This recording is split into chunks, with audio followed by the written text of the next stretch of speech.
Everyone, welcome back to our channel Manjula Nirupam.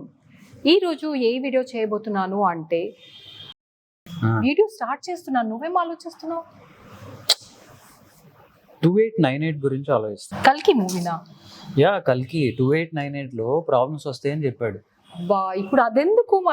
నీళ్లు లేవు, తిండి సరిగ్గా లేదు, అండ్ ఫర్టైల్ ఉమెన్ దొరకట్లేదు. ఎన్ని ప్రాబ్లమ్స్ ఉన్నాయి కదా అప్పుడు. కానీ ఇక్కడ గమనించాల్సింది ఏంటంటే వాళ్ళు చెప్పిన ప్రాబ్లమ్స్ అన్ని మనకి 2024లోనే వచ్చేసినాయి. సరే, నీళ్ళ గురించి తిండి గురించి పక్కన పెడితే ఫర్టిలిటీ విమెన్ అంటే ఆడవాళ్ళు ఫర్టైల్ గా ఉండటం అనేది ఇప్పుడే తగ్గిపోయింది. గమనించావా? అవును, నిజమే, తెలుసు. చాలా చాలా అంటే తగ్గిపోయింది. Idea ready. నాకు తెలిసిన డాక్టర్ అని చెప్పాను కదా, కుక్కట్పల్లిలో మైత్రిశ్రీ ఫర్టిలిటీ సెంటర్ అని వాళ్ళది ఫర్టిలిటీ సెంటర్ ఉంది. సో మనం అక్కడికి వెళ్ళి మనకున్న డౌట్ని మనము తెలుసుకొని మా ద్వారా మా ఆడియన్స్కి కూడా తెలియనిద్దాం. వాళ్ళకి ఎంతో హెల్ప్ చేసినట్టు అవుతుంది కదా. ఏమంటావు? ఎందుకు లేట్ అంటారు? ఓకే, పదండి వెళ్ళిపోదాం అయితే.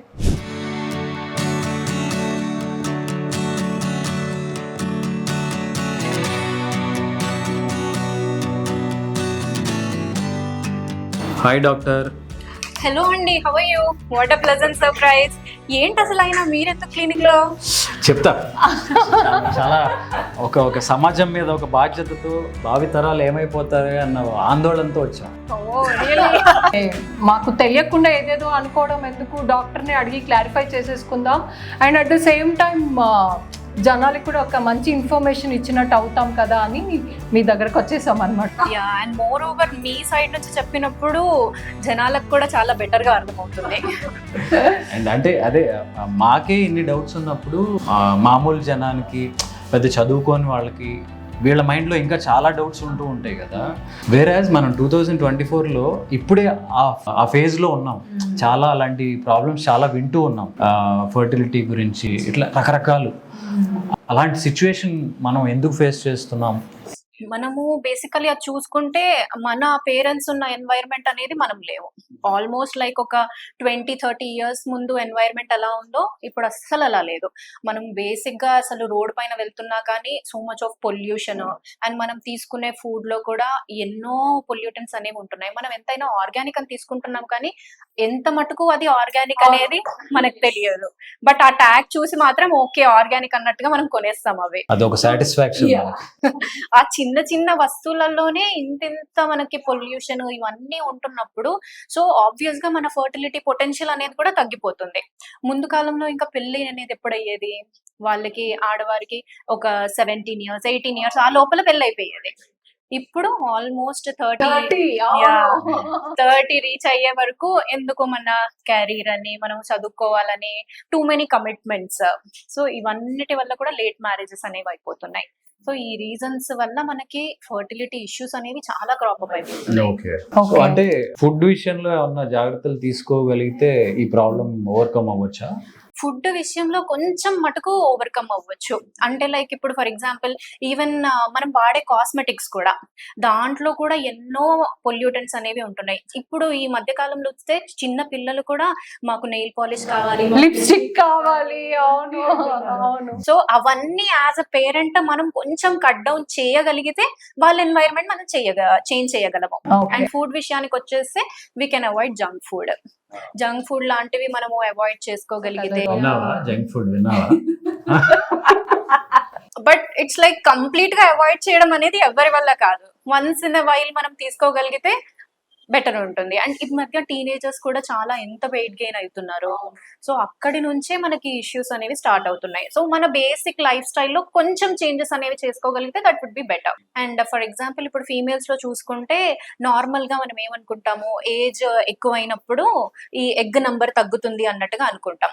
బట్ ఈవెన్ ఇప్పుడు 20s లో ఉన్న అమ్మాయిలకు కూడా ఎగ్స్ అనేవి తగ్గిపోతున్నాయి. వాళ్ళు కూడా ఫర్టిలిటీ ట్రీట్మెంట్స్ కి రావాల్సిన అవసరం అనేది వస్తుంది. అండ్ ఇదే కాకుండా ఈ మధ్య కాలంలో మీరు చూసినారా, ది మేల్ ఇష్యూస్ అనేవి కూడా చాలా ఎక్కువగా అయిపోతుంది. అవును, not only female, even males are facing it. Incidents అనేది ఎంత ఎక్కువైపోయింది అంటే అసలు ఆల్మోస్ట్ లైక్ ఈ మధ్య 10 లో ఒక 5 పేషెంట్స్ అనేవి మేల్ ఫర్టిలిటీ ఇష్యూస్ తోనే వస్తున్నారు. సో ఆ ఇన్సిడెంట్స్ కూడా చాలా ఎక్కువ. అవును, ఇప్పుడు మీరు అలా అంటే నాకు ఒక డౌట్ వచ్చింది. ఇప్పుడు మేల్ ఫర్టిలిటీ ఇష్యూ వచ్చినప్పుడు కూడా మనం సాల్వ్ చేసుకోవచ్చా? Yeah definitely. అండ్ ఇంకొక యాక్చువల్ గా సొసైటీలో ఒక స్టిగ్మా ఏంటి అంటే మేల్స్ లో ఇష్యూ ఉంది అని వాళ్ళు చెప్పడానికి అసలు ముందుకి రారు. అవును. ఈ మధ్య కొంచెం కొంచెం కొంచెం ఆ అవేర్నెస్ అనేది వచ్చి కొంచెం బెటర్ గా ఆ రిసెప్టివిటీ అనేది వస్తుంది. సో వాళ్ళకి బేసిక్ ఒక టెస్ట్ చేయించుకోవాలంటే కూడా వాళ్ళు ఎలా ఉంటారంటే, ఫర్ ఎగ్జాంపుల్ ఒక అమ్మాయి వచ్చింది, ఆ అమ్మాయి 6 to 8 months ట్రీట్మెంట్ తీసేసుకుంది, కానీ అప్పటి వరకు వాళ్ళ హస్బెండ్ అసలు ఈవెన్ సెమెన్ అనాలిసిస్ టెస్ట్ అనేది కూడా చేయించుకోలేదు. ఎందుకమ్మా అంటే నాలోనే ప్రాబ్లం ఉందమ్మా అంటున్నారు అని. చూసారా, even though we are in 2024 Yeah, exactly. ఇంకా అది సో ఈ పాయింట్ మీద ఒక సూపర్ హిట్ సీరియలే తీసాం మేము. Exactly. And we should be thankful to you, ఎందుకంటే అంత మంచి పాయింట్ అనేది అసలు మీరు హైలైట్ చేశారు. యా, వీళ్ళ కార్తీక దీపం సీరియల్ లో మేల్ ఫర్టిలిటీ అనేది కూడా, అంటే మేల్ ఇన్ఫర్టిలిటీ ఇష్యూస్ అనేవి కూడా ఉంటాయని అట్లీస్ట్ కొంచెం అవేర్నెస్ అన్నా వచ్చింది పబ్లిక్ కి చెప్పాలంటే. సో ఇప్పుడు సరే, పిల్లల్ని ఇప్పుడు నుంచి జాగ్రత్తగా పెంచడం అనేది ఒక ప్రివెంటివ్ మెజర్. ఓకే, ఇప్పుడు చేయి దాటిపోయిన సిచ్యువేషన్ లో ఉంటే అప్పుడు ఇంకా మనం ట్రీట్మెంట్స్ కి రావాల్సి సో ఇప్పుడు ఇష్యూస్ ఉన్నాయి అంటే ఇప్పుడు వచ్చి డాక్టర్ ని కలిసిన తర్వాత తెలుస్తుంది కదా, అప్పుడు వాళ్ళు లైక్ ఏ ట్రీట్మెంట్ కి వెళ్తే బెటర్ అంట? అంటే ఇవి మందులతో క్యూర్ అయిపోయే ట్రీట్మెంట్స్ అనడం. మందులతో కూడా అవుతాయండి. ఎర్లీ స్టేజెస్ లో మనం ట్రై చేసినప్పుడు, ఫర్ ఎగ్జాంపుల్ ఇప్పుడు పీసీఓడి అని చాలా వినుంటారు, వాళ్ళకి బేసిక్ ప్రాబ్లమ్ చిన్న పిల్లల్లో కూడా పీసీఓడి Yeah. వచ్చేస్తుంది ఇప్పుడు. వాళ్ళకి జస్ట్ ర్యాండమ్ గా ఒక స్కాన్ చేసేసి మీకు పీసీఓడి ఉంది అన్నట్టుగా ట్యాగ్ చేసేస్తారు చాలా మంది. సో అలాంటి వాళ్ళు అయ్యో మాకు అప్పుడే పీసీఓడి వచ్చిందా, మేము ఏం చేయాలి? అండ్ ఈవెన్ వాళ్ళ పేరెంట్స్ కూడా చాలా టెన్షన్ పడతారు, అసలు వీళ్ళకి ఫ్యూచర్ లో పిల్లలు పుడతారా లేదా అనేది. సో ఇదంతా మనము, but it can be reversed. మనం ట్రీట్మెంట్ అనేది తీసుకున్నప్పుడు, మెడికేషన్ తీసుకున్నప్పుడు డెఫినెట్ గా ఇలాంటి కండిషన్స్ కొంచెం రివర్స్ చేసుకోవచ్చు. వాళ్ళలో మెయిన్ ప్రాబ్లం ఏమవుతుందంటే ఎగ్ సరిగ్గా రిలీజ్ అవ్వదన్నమాట. సో మనం ఏదో ఒకటి చేసి వాళ్ళకి ఎగ్ రిలీజ్ అయ్యేలాగా చేసామంటే వాళ్ళకి కన్సెప్షన్స్ వచ్చేస్తాయి. మేల్ ఇన్ఫర్టిలిటీ విషయానికి మనం వచ్చేస్తే కొన్నిసార్లు ఇంకొకటి ఏంటి అంటే, యాక్చువల్ గా మనము ఈ టెస్ట్ సెమెన్ అనాలిసిస్ చేసినప్పుడు చాలా మంది ఒకటే టెస్ట్ చేయించుకొని మీకు తక్కువ ఉంది అన్నట్టుగా వాళ్ళకి ట్యాగ్ చేస్తారనమాట, ఆల్రెడీ కౌంట్ తగ్గిపోయింది అని. బట్ ప్రాబ్లం ఏంటి అంటే అట్లీస్ట్ ఒక 2 tests అయినా కానీ ఉండాలి. 1 month డ్యూరేషన్ లో 2 టెస్ట్లు అయినా కానీ వాళ్ళు చేయించుకొని ఉండాలి. అలా చేయించుకొని ఉంటే అప్పుడు మనం ఒక కన్క్లూజన్ కి రావచ్చు, ఓకే వీళ్ళకి ప్రాబ్లం ఉంది అని. సో వాళ్ళల్లో ఏంటి అంటే, ఫర్ ఎగ్జాంపుల్ ఇన్ఫెక్షన్స్ అన్నా కానీ అలాంటివి ఏమన్నా ఉంటే మనం అనుకున్నట్టుగా మందులతోని వాళ్ళది క్యూర్ అవుతాయి. అలాంటి ఇష్యూస్ కాకుండా ఇంకేమన్నా వారికోసీలు, లోకల్ ఇష్యూస్ ఉంటాయి, వాటికి సర్జరీస్ చేసి వాటిని క్యూర్ చేసుకోవచ్చు. ఇంకా అలాంటివి కాకుండా ఏమైనా హార్మోనల్ ఇష్యూ ఉన్నాయి, మోటిలిటీ ఇష్యూస్ ఉన్నాయి, అలాంటివి అంటేనేమో మనం ఇంకా ట్రీట్మెంట్స్ కి వెళ్లాల్సి వస్తుంది. ఈ ట్రీట్మెంట్స్ లో మెయిన్ గా మనకున్న ట్రీట్మెంట్స్ అంటే యాక్చువల్ గా ఒకటి ఐయుఐ అనే ట్రీట్మెంట్, ఇంకొకటి ఐవీఎఫ్ అనే ట్రీట్మెంట్. రెండుకి డిఫరెన్స్ ఏంటి? యాక్చువల్ గా వినడానికి రెండు సిమిలర్ గా అనిపిస్తాయి, but there is a lot of difference. ఐయుఐలో అంటే అది ఒక బేసిక్ చిన్న ట్రీట్మెంట్, అంటే ఇంట్రాయూట్రైన్ ఇన్సెమినేషన్, అంటే ఈ గర్భాశయం లోపలికి మనము వీర్య కణాలను అనేది పంపిస్తాం అనమాట. That is IUI. అంతే, ఇంకా దాని తర్వాత లోపలంతా జరిగేదంతా న్యాచురల్ గా అదే జరగాలి. ఓన్లీ వీఆర్ జస్ట్ బైపాసింగ్, కొంచెం లోపలికి వెళ్ళి దాంట్లో ఎక్కువ నంబర్ ఆఫ్ స్పర్మ్స్ అనేవి ఇంజెక్ట్ చేస్తున్నాం ఐయుఐలో. అండ్ ఐవీఎఫ్ లో అంటే మనం చేసేదంతా మాక్సిమం బయట చేస్తాం. అంటే ఇప్పుడు ఆడవారివి ఎగ్స్ అనేవి బయటికి కలెక్ట్ చేసుకొని స్పర్మ్స్ తోని బయటనే కలిపేసి ఆ ఎంబ్రియో, ఆ బేబీని, చిన్న బేబీని అనేది మనం గర్భాశయం లోపలికి ట్రాన్స్ఫర్ చేస్తాం. సో ఆ బేసిక్ డిఫరెన్స్ ఏంటంటేనేమో ఐయుఐలో మనము ట్రాన్స్ఫర్ చేసేది స్పర్మ్స్ ని, ఐవీఎఫ్ లోనేమో ఆ బేబీని అనేది ట్రాన్స్ఫర్ చేస్తున్నాము. సో వినడానికి మనకు సిమిలర్ గా అనిపించినా కానీ అంత డిఫరెన్స్ అనేది ఉంది. సో వాట్ ఎవర్ విమెన్ కడుపులో జరగాల్సిందంతా బయట జరిగిపోతుంది. Oh my god. ఆ బయట జరిగే ఆ ప్రొసీజర్ నే మనం ఇప్పుడు ఐవీఎఫ్ అండ్ నార్మల్ భాషలో మనము టెస్ట్ ట్యూబ్ బేబీ అన్నట్టుగా అంటుంటాం అనమాట. ఓకే, అంటే మనము తెలుసుకున్నాము ఓరల్లీ. సో ప్రాక్టికలీ బేబీ బయట తయారవుతుంది కదా, ఐవీఎఫ్ అన్నారు కదా. చాలా క్యూరియస్ గా ఉంది. ఒకసారి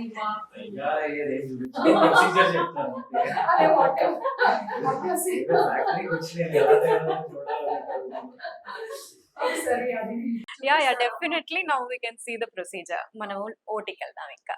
ఓకే, సో ఇప్పుడు మనము ఐవీఎఫ్ ప్రొసీజర్ ఎలా ఉంటుంది అనేది చూద్దాము. ఇది మన IVF OT and lab. Okay. Okay,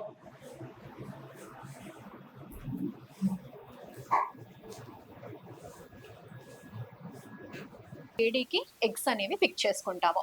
so ఇది ఏదైతే మనం చూస్తున్నామో ఇది నీడిల్ అనమాట. దీని నుంచి మనం కింద నుంచి లోపలికి వెళ్ళి తన ఎగ్స్ అనేవి బయటికి తీసుకుంటాము. ఆ ప్రొసీజర్ ఎలా ఉంటుందనేది మనం స్క్రీన్లో చూద్దాము. ఇప్పుడు ఇక్కడ ఏదైతే మనం చూస్తున్నామో after injections stimulated ovaries. So ఇప్పుడు మనము ఇక్కడ పికప్ అనేది చేస్తాం. ఈ నీడల్ అనేది లోపలికి పాస్ చేసి ఆ ఎగ్స్ అనేవి ఆస్పిరేట్ చేస్తాము. ఇప్పుడు ఈ ఫ్లూయిడ్ ఏదైతే ఉందో మనము ఎగ్స్ ఏవైతే పిక్ చేసినామో ఆ ఫాలిక్యులర్ ఫ్లూయిడ్ అంతా మనము ఆ ట్యూబ్స్ నుంచి తెచ్చి ఇక్కడ దీంట్లో ఆ డిషెస్లో వేస్తాం. తర్వాత మన ఎంబ్రియాలజిస్ట్ ఆ ఫ్లూయిడ్లో నుంచి ఎగ్స్ అనేవి ఏవైతే ఉంటాయో అవన్నీ సపరేట్ చేసుకొని ఇంకొక డిష్లో వేసుకుంటారు. ఆ డిష్ నుంచి మళ్ళీ మనము ఇక్సీ చేస్తాం. ఇందాక మనము ఎగ్స్ అనేవి కలెక్ట్ చేసుకున్నాం కదా, సో ఇప్పుడు ఆ ఎగ్స్ అనేవి ఎలా ఉంటాయి అనేది మనం ఇక్కడ చూద్దాము. ఇప్పుడు ఈ స్క్రీన్ లో చూస్తున్నవన్నీ మనం ఇందాక పిక్ చేసుకున్న ఎగ్స్. దీని లోపలికి మనము స్పర్మ్స్ అనేవి ఇంజెక్ట్ చేస్తాము, అంటే ఇక్సీ ప్రొసీజర్ అంటారు దాన్ని. ఇప్పుడు మనం స్క్రీన్ లో ఏదైతే చూస్తున్నామో అది హస్బెండ్ ఇచ్చిన సెమెన్ శాంపుల్. దాంట్లో మనకి అన్ని కదులుతూ కనపడుతున్నాయి కదా, అవన్నీ చిన్న చిన్న స్పర్మ్స్ అంటే వీర్య కణాలు. ఇది మన ఇక్సీ మెషిన్. ఇక్సీ మెషిన్ లో మనం ఏం చేస్తామంటే ఎగ్ పట్టుకొని ఇంజెక్ట్ చేసే మెషిన్ అనమాట ఇది. ఆ నీడిల్స్ కనబడుతున్నాయి కదా, దాంతో మనం ఒకటి ఎగ్ పట్టుకుంటాము, ఒకటేమో స్పర్మ్ అనేది ఇంజెక్ట్ చేస్తాం దాని లోపలికి. ఎగ్స్ కి ఇక్సీ ప్రాసెస్ అనేది చేస్తున్నాం. స్పర్మ్ లోపలికి వెళ్ళింది, ఆ నీడిల్ లోపలికి వెళ్ళింది చూడండి. సో ఆ స్పర్మ్ అనేది ఇప్పుడు మనము ఎగ్ లోపలికి ఇంజెక్ట్ చేస్తాం. ఇప్పుడు మన ఎంబ్రియాలజిస్ట్ ఎగ్ లోపలికి ఇక్సీ అనే ప్రాసెస్ అనేది చేస్తున్నారు. సో ఇది మనం పిక్ చేసుకున్న ఎగ్.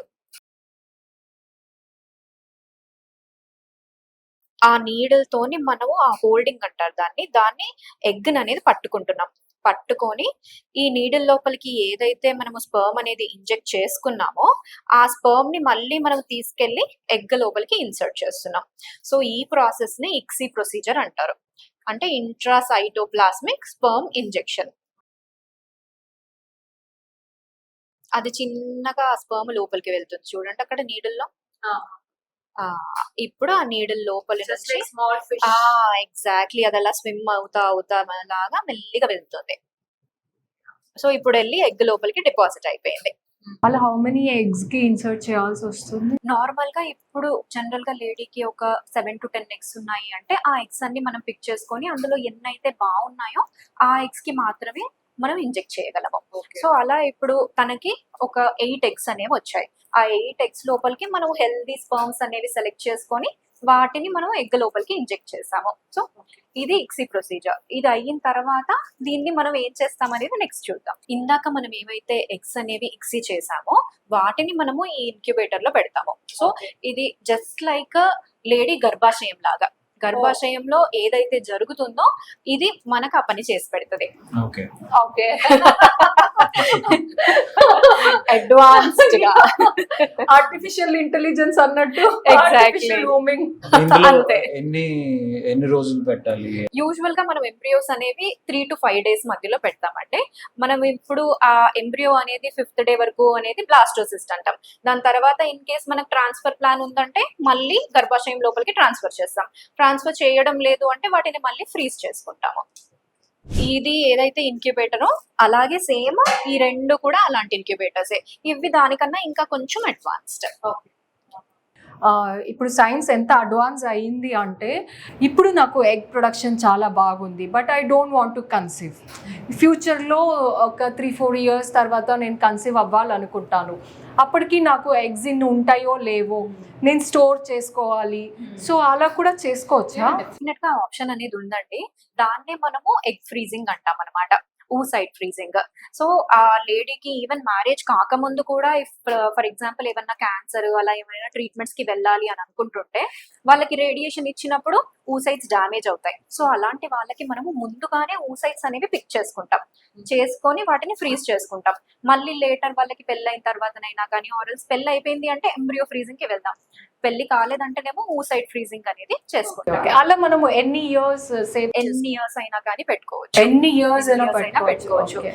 ఇప్పుడు మనం ఇది ఏదైతే చూస్తున్నామో దీన్ని క్రయోక్యాన్ అంటాము. ఎంబ్రియోస్ అనేవి మనం దీంట్లోనే ఫ్రీజ్ చేస్తాము. సో ఇది ఇలా మనము బయటికి తీసి చూడొచ్చు. ఇది ఇలా మనం ఒక్కొక్క దానికి లేబులింగ్ ఇస్తాము. లేబులింగ్ ఇస్తే పర్ఫెక్ట్ గా మళ్ళీ మనం అదే పేషెంట్ కి అనేది ప్రాపర్ గా ఆ నేమ్స్ తోని చూసుకొని మళ్ళీ ట్రాన్స్ఫర్ అనేది చేయాలి. ఇది మనం ఏదైతే చూస్తున్నామో ఇవి క్రయో లీవ్స్. ఇక్కడ ఈ లోపల మనం చూస్తున్నాం కదా, ఈ స్ట్రాస్ లో మనం ఎంబ్రియోస్ అనేవి ఫ్రీజ్ చేస్తాము. ఇప్పుడు స్క్రీన్ లో మనం ఏదైతే చూస్తున్నామో అది మనము ఇక్సీ చేసిన తర్వాత డే 5 స్టేజ్ కి వచ్చిన బ్లాస్టోసిస్ట్. ఇవి యాక్చువల్ గా ఈ బ్లాస్టోసిస్ట్ అనేది బెస్ట్ గ్రేడ్ ఎంబ్రియోస్ అన్నమాట. వీటిని మనం ఎంబ్రియోస్ అనేది గర్భాశయంలోకి ట్రాన్స్ఫర్ చేసుకుంటే మనకి హైయెస్ట్ సక్సెస్ రేట్ అనేది ఉంటుంది. ఇది మన ఐవీఎఫ్ లో లాస్ట్ ప్రాసెస్, అన్నిటికన్నా most important procedure embryo transfer. మనం ఇందాక ఏదైతే ఎంబ్రియో బ్లాస్టోసిస్ట్ అనేది చూసామో ఆ ఎంబ్రియో అనేది ఇప్పుడు తనకి ట్రాన్స్ఫర్ చేస్తున్నాము.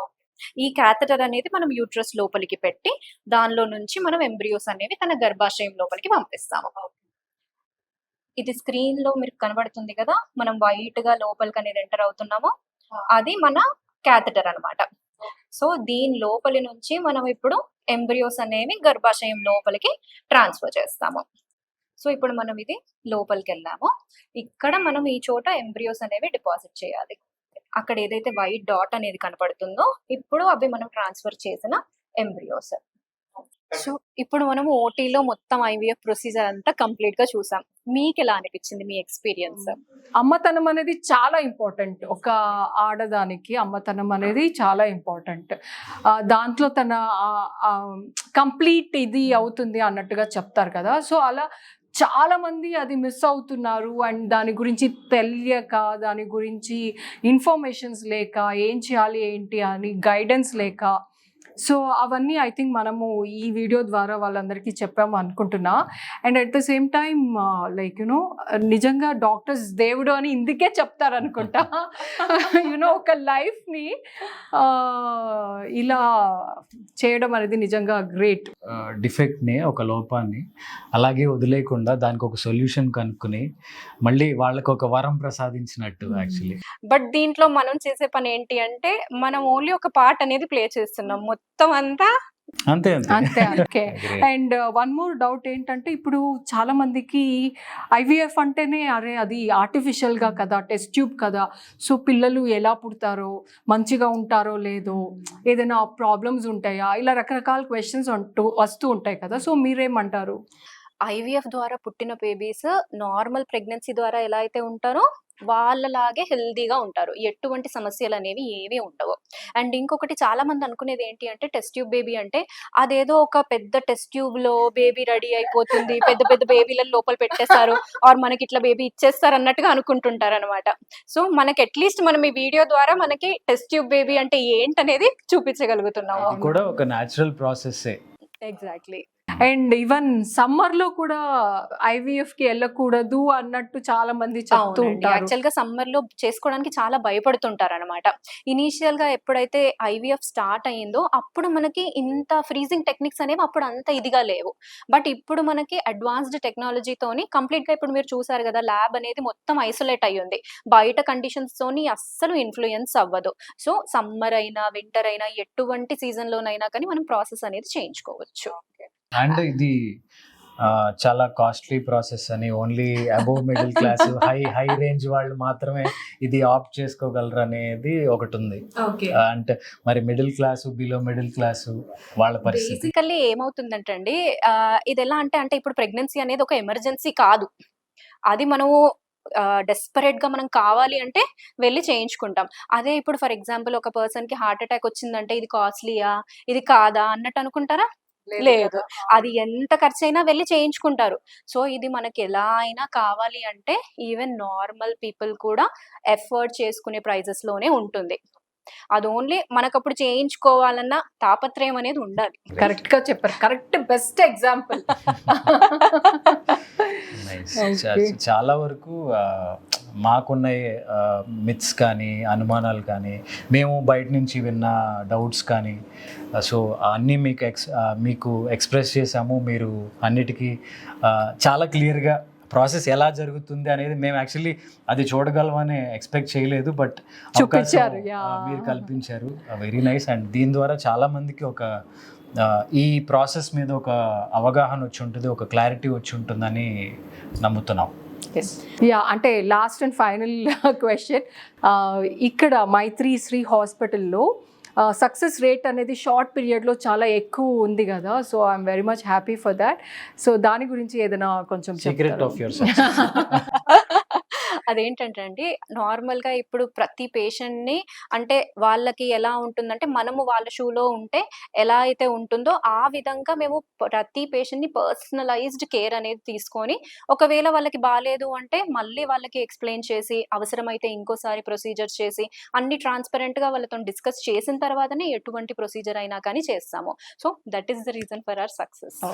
మీరు కమర్షియల్ డాక్టర్ లా కాకుండా ఒక ఇంట్లో మనిషిలాగా మాట్లాడి అందరికి ఎక్స్ప్లెయిన్ చేసి, నా ఫ్యామిలీ మెంబర్ వస్తే ఎలా అయితే నేను చేస్తానో ప్రతి పేషెంట్ ని నేను అలాగే ట్రీట్ చేస్తాను. అది చాలా చాలా ఇంపార్టెంట్. నిజంగా ఆ బాండింగ్ అనేది ఉంటే ఈవెన్ పేషెంట్స్ కూడా చాలా హోమ్లీగా ఫీల్ అవుతారు, కంఫర్ట్ జోన్ ఫీల్ అవుతారు. దానివల్ల ఈవెన్ దే ఫీల్ సేఫ్.